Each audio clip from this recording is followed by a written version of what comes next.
been talking about it all a day long already. Woo. It is time to get our first glimpse of Overwatch 2 in the hands of Overwatch League pros. So let's send it over to our casters, standing by Uber and Mr. X. Woo! Thank you very much, everybody. My God, we've been waiting quite some time for this. Yeah. This guy's been teasing me about these 4 weeks. Now, we've seen the reworks and the new looks for Sombra and for Bastion. We know we're dealing with 5v5. We know about the new map to a degree because we've dealt, of course, with a lot of this content and we've spoken with the developers to a degree. This is very exciting. You know, we got to see it, obviously, during the PvP live stream, right? A lot of the different things, right, with 5v5, some of the reworks for tanks. Now with the rework for Bastion and Sombra.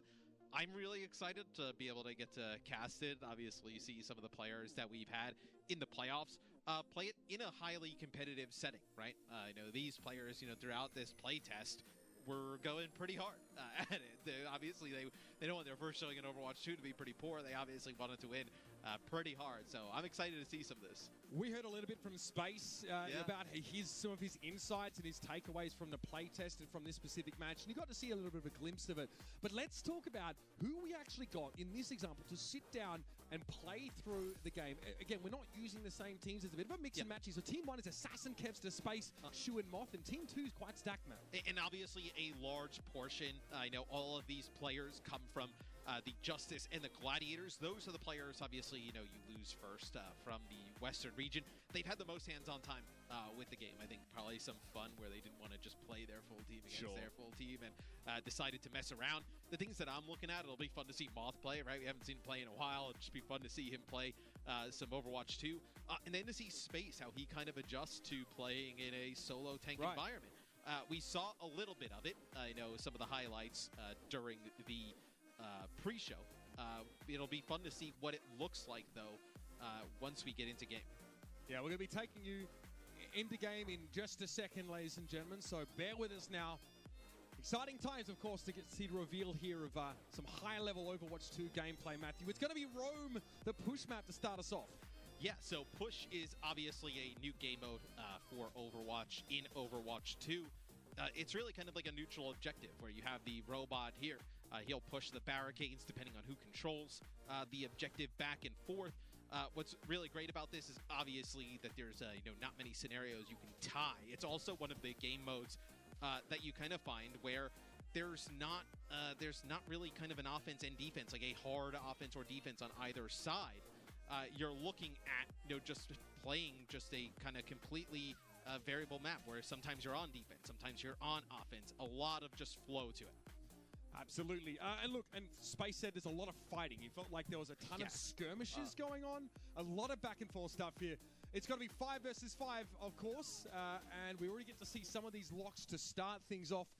We're going to see Bastion straight off the bat, which is great. Also Sombra. So both these 2 new look heroes with their reworks are going to be coming out the gates. Well, also a reminder that there's some of the other changes that were in the PvP stream that are in here as well, right? Reinhardt, when he charges, can control and maneuver himself. You got that power steering, baby. Yeah, Space coming out of the spawn, right? I know, being able to get right towards that choke and the double fire strike. So some changes there with Reinhardt as we get into the mix. So this is a pretty deadly area of the map, right? A large, long corridor. It's something we usually don't really have like a lot in Overwatch 1. These like massive, long, drawn-out sightlines. There it is, Bastion on the move. Unreal. We see the biotic grenade thrown in there by Shu. But I mean, the fact that you can move around and have that Gatling gun potential. Now, also the primary fire. It is a bit different. Bursts, right? Yeah, it's really good in like long range scenarios. We see here from, I know, Kevster's POV, Sombra, right? Used in much more of like an offensive way. Space gets hacked, but you see how fast the abilities come back online, and a nice pin there to take out Closer. Okay, Space is dirty. Look at the maneuverability that he has. For such a short range charge, he can still connect. So this means that Team 1 are on the road. They're pushing here, and obviously 2, I think TWO is our name for the robot here. Yeah, so you can see the top of the screen, right? The blue team is in the lead right now, pushing that robot. When the red team gets control of it, it'll kind of move faster back towards the middle. It's really tied to the team's barricade more than anything, is Birdring here on the Junkrat on the flank. And again, we see a lot of people getting hacked by this Sombra right there, but it's for a brief time that their abilities are unavailable. We saw this one in the preview, I think, and yeah, Space is getting a little bit nutty with it. Getting right into the face there of Mag, and even as an Earth Shadow to spend here. Now, these ultimates don't come as easy, right? You're not getting nearly as much ult charge from damaging tanks. Well, yes, and I also think one thing you do realize right away is how much more offensive the tanks are, right? Where Space is able to get right up in that area. And you see Mag there, it's interrupted, and he actually tries to go for a shatter, but it's going to be an EMP from Decay on the other side. Birdring on the Genji, by the way. Nasty stuff. Assassin's already picked off while Mag sleeps it off, and that's the EMP coming out. But Birdring still has, obviously, the use of the dash so soon after the EMP hits. Trying to deal with the aggression from Moth here in Valkyrie. Yeah, you kind of think of EMP now, right, as like a large 1-second interrupt, and then it's really about Sombra getting the damage benefit after that. Plus that percent health damage as well, right? Yes, and trying to actually finish players off. See, that's a nice hack here onto Moth. As he'll end up falling. So Assassin does have this Bastion ult. We'll see if he's able to get a good use of it. As on the other side, you also see it's going to be Mag with a shatter. You see in between the barricades, TWO moves quite quickly. So it didn't take long after winning the fight for Team 2 to be back in control of the objective, and now they're starting to move their barricade up. Just look at this maneuver. He can't even control it. Yeah, he's not ready. The hydraulics are just too insane. Mag finds the shatter, knocks Space on down, looks for Assassin who's sleeping, and Birdring's going to go for the blade here. That's one, that's two. And almost getting 50% of it, 40% of an entire team with one blade is pretty nice. Yeah, and I think you can see just how, obviously Overwatch, a very fast-paced game, but in 5v5, just the aggression and fast pace you can play at. And I think it's a great point, right? We're used to like 2 kills with a Dragon Blade, here we go. A fight being for a very long time. Here's the Bastion ult. Enemy cruise missile en route. 3 spots down here. You see Mag takes a decent amount of that splash damage. Jeff was talking about it earlier, but able to get healed up pretty quick. We have a Zarya here, though, for Space. Bear in mind, Zarya has 2 bubbles. She can bubble herself twice or a teammate twice, and that shield of Mag's just disappears. EMP gets thrown in there. Moth is awfully low as Skewed goes for that little sleep dart. See, Assassin is super low, and Skewed showing us a little bit of that Ana. Very nice. As he's able to keep everybody charged up. And you see one of the ticks on the top of the screen as the red team is approaching it.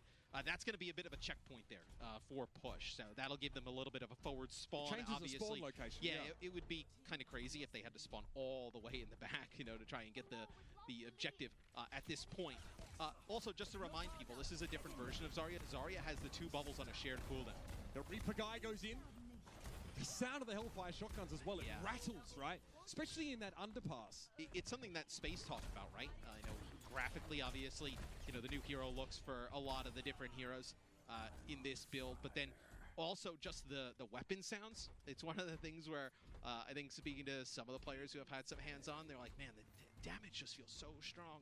And I think it's because there's the sounds of the guns and everything just feel so much more like violent, right? It feels really like more real, I think, than kind of like Overwatch 1. Matt, I noticed the sound playing when one of your teammates is eliminated, like what we hear in knockout elimination or lockout, excuse me. Look at the EMP. Look at the percent health damage on Mag. He gets blown to smithereens by Kevster after with the damage increase. Yeah, and it just makes Sombra like an offensive powerhouse, right? You kind of look at players who play Sombra now, really just trying to play more of a team-oriented game. Now it is just way more of kind of almost like playing a little bit of a Tracer version. So the blue team going to get towards this barrier. You can see now they take the lead at the top of the screen. They are in charge. That yellow line represents the enemy team's sort of furthest progress. So they can tell when they've sort of gotten ahead. Enemy forward spawn changed there. So with that checkpoint now, that changes obviously where the leading team come from. Yeah, this is scary. That's 1. That's 2. God, the time to kill feels lower. I mean, Birdring is attacking non-tanks, to be fair, but Space also was the first to fall there. Moth had the rally, but he didn't have it for much longer. As Nanoblade, regardless, 6v6, 3v3, 5v5, whatever you want to play, still so impactful as Space now. See if he can get charged up on this Zarya. Going to have like a Death Blossom plus grab combination.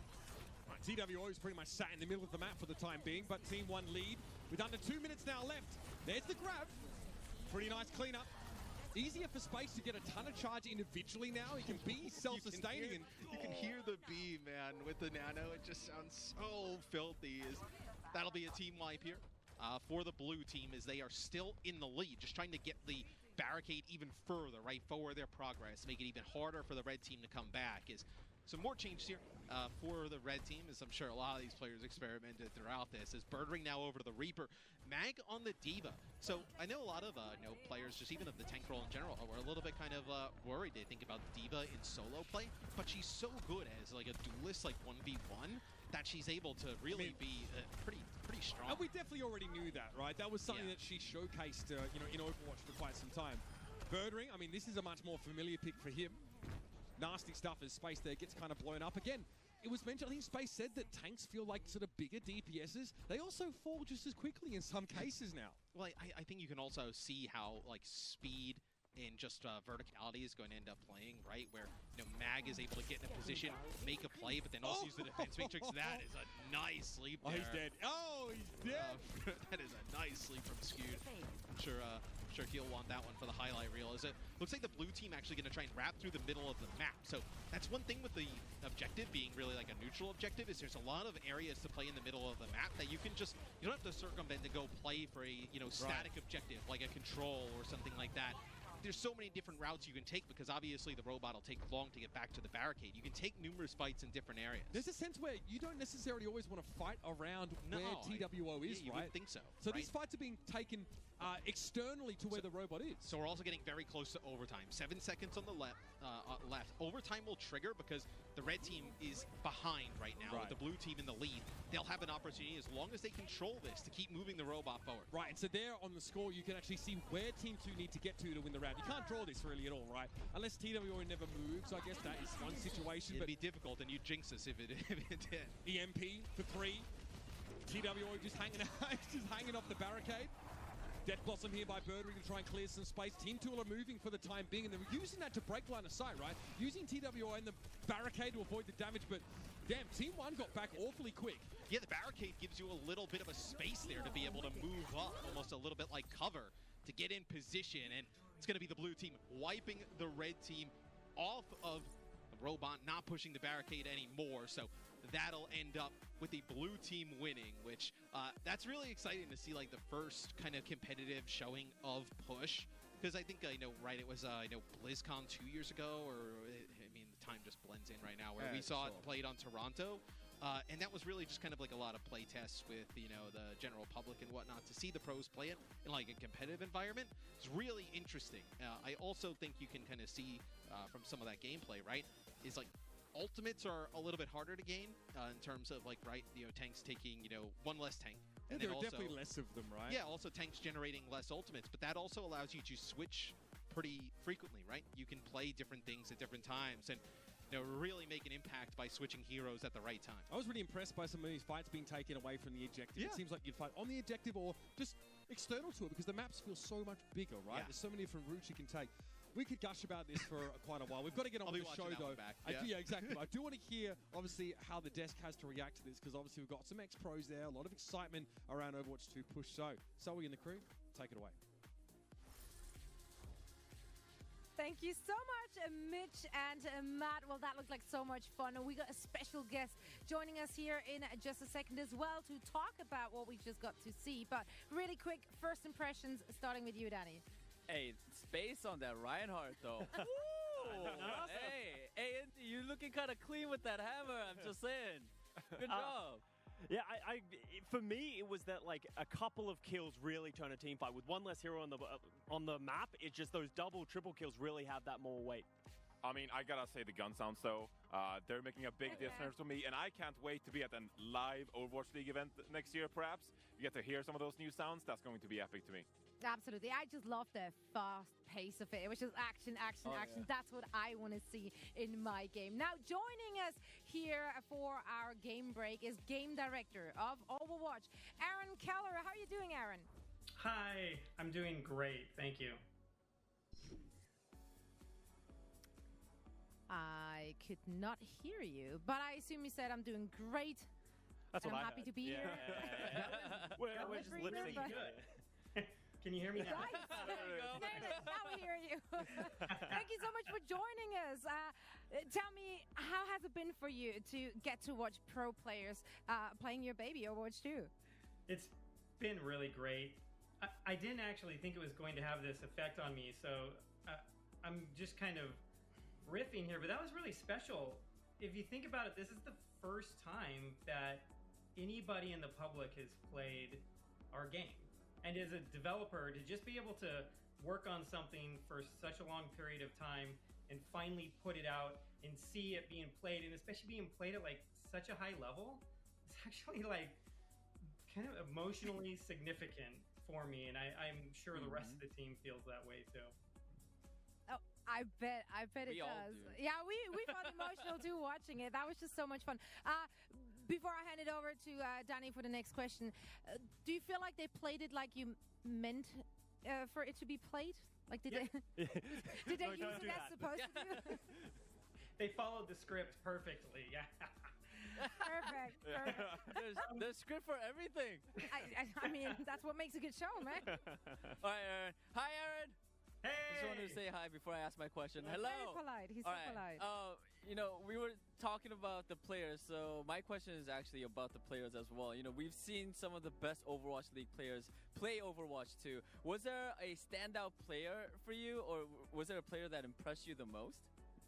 Are you talking about if we're talking about the match we just watched, or the show match? Yes, the match. The tanks were even more effective than I was expecting them to be, and especially on our push maps. So we're talking about Rome, where there's this winding path that kind of the push robot follows, but through the middle of the map there's this cut through that the teams can take. And I was really impressed with the way a lot of times the tanks would cut through the middle and either push or cut off people from the other team. You saw D.Va do it about 2/3 of the way through against the enemy team's Ashe. And it's something that we've always kind of wondered about when really good people play this match, like very organized teams. How many people are going to be on the payload, and how many people are going to be kind of pushing forward and taking the fight to the other team using a lot of these other areas of the map. So it was really cool watching that, and it was really cool seeing how the tanks handled it.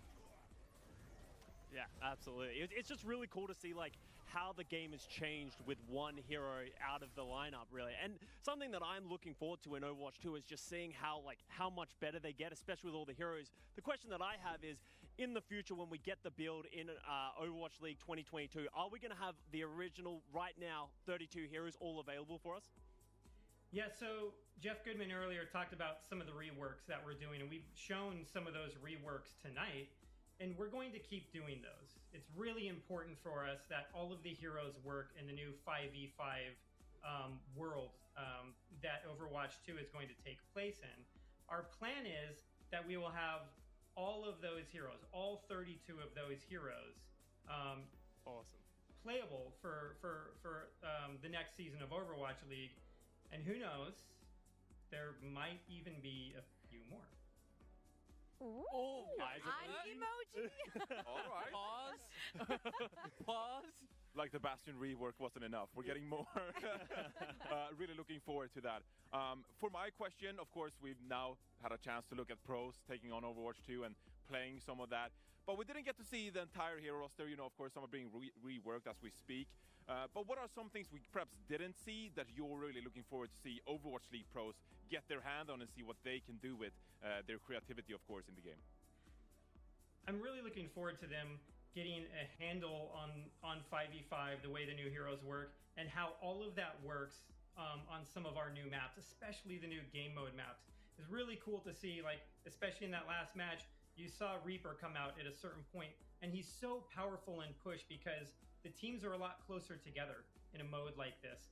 And they're always kind of just like dancing right at the edge of each other. And so heroes like that, we saw Doomfist out there, we saw Genji out there, they're really able to make big plays. And it's another one of those things that I think is kind of cool in 5v5. So yes, 1 or 2 kills does matter. It can turn a fight around, but at the same time, there is an opportunity to carry.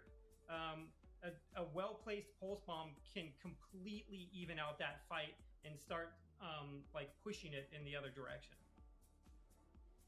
Yeah, I do want to talk about push because it's a map that we haven't really explored, or a mode that we haven't explored much at all. When you're designing these new push game modes, are you trying to create a different scenario to something you'd likely see in Escort, Hybrid, or Control? Do you want it to feel different to these other game modes? Yeah, that's part of it. We want something that feels different. We want something that plays well. And one of the things that I really like about Push, and the reason why I feel like it's different, is it takes a little bit from Control and it takes a little bit from Payload. So in Control, like for a King of the Hill map, all of the action takes place in the middle of the map, or most of it does, on or around the control point. And then in a Payload map, you have action kind of happening all the way through the map, and team fights happen in different areas. And so it's not just that the different hero compositions and what the teams are doing affect any of those team fights or any of the combat, but the actual map geometry does that too. So with something like Push, it's a symmetrical game mode, just like Control is, but you're fighting all the way across the map in both directions. And then on top of that, the robot has different speeds in that map too. So we're able to kind of have this little catch-up mechanic, so teams can really push far into enemy territory and then like really bring it back quickly to the other side of the map. Yeah, absolutely. Now, I do wonder, I mean, making a sequel, it's always a tall order, even more so when the first one has been such a successful title.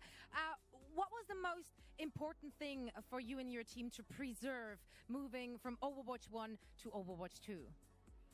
The thing that I think is a hallmark of Overwatch is the way the heroes move, the way that they kind of synergize with each other, and the way that all of our game modes and our maps demand teams to work together. You can't accomplish everything by yourself in Overwatch. You have to work with your team in order to do it. So we really wanted to preserve that. The new game mode that we saw tonight, Push, does it. It still requires teamwork in 5v5. And then on top of that, the thing that I really, really love about Overwatch is just the way any of the individual heroes feel. Just jumping into the game and strafing back and forth feels good. Blinking around a map as Tracer feels amazing. So we had to preserve that. We had to make it feel like it was this same incredibly responsive game that requires all of the strategy and the cooperation that Overwatch 1 takes. Right, definitely. It looked smooth, it looked vibrant, it looked so much fun. So it looked like everything we wanted and then some. Now, any last thoughts or sentiments, rather, you would like to share with the community before, the first Reddit thread pops up? Sure, you didn't even ask me when the game was going to ship, so I don't even know where to go. I tried my luck with Jeff. He was very tight-lipped about it, so I didn't know. Aaron would. I mean, feel free, take it. Would you? Yeah, probably. Why didn't I bring that up myself? That was a huge mistake. But okay, I can't talk about yourself. I can't talk about when the game is going to ship. But I think one of the really exciting things that's happening is that Overwatch League is going to be playing the Overwatch 2 build next season. And this is something that's really exciting for us to actually see this sequel that we're playing, an early build of it being played by the top players in the world. So I know we can't talk about the date, but the game is moving forward and it's far enough along that we want Overwatch League playing it. Absolutely. I mean, you say you're excited about it. Think about us. Oh, yeah.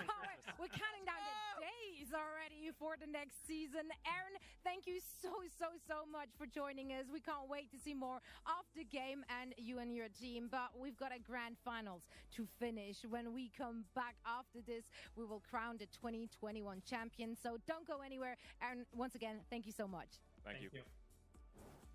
Thanks, Aaron. Thank you.